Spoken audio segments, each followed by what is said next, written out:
Hey everyone, welcome back to the channel. In today's video, I'm going to show you how to add your card into Apple Wallet. So if you want to add your card in Apple Wallet, the process is very straightforward. So first, open the Wallet app on your iPhone. You can easily locate it by searching for Wallet using the search feature on your device. And once you have opened the app, simply look for the plus button to add a card. And if you haven't set up the wallet app yet, you will need to go through the initial setup steps. And after everything is set up, simply tap on the plus button.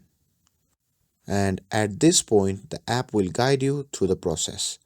Depending on your setup, it may prompt you to use your Face ID or enter your passcode. And after that, you will see a list of options for the types of items you can add. For example, you can apply for an Apple Card, add an Apple account, link a debit or credit card, or even add a transit card, driver license, or state ID. But keep in mind that not all cards are compatible with the wallet app. So if your card isn't supported, you might need to use a specific app provided by your card issuer. And now if you are adding a debit or credit card, simply tap that option. And after that, you'll be prompted to the page where you have to choose a bank. Simply choose a bank where your debit or credit card is from.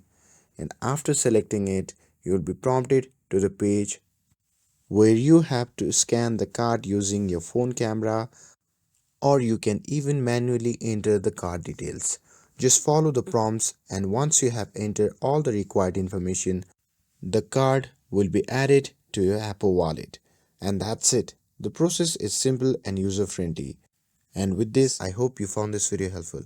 If you did, then don't forget to like, share and subscribe to get updated for more videos. Thanks for watching, and I'll see you in the next video.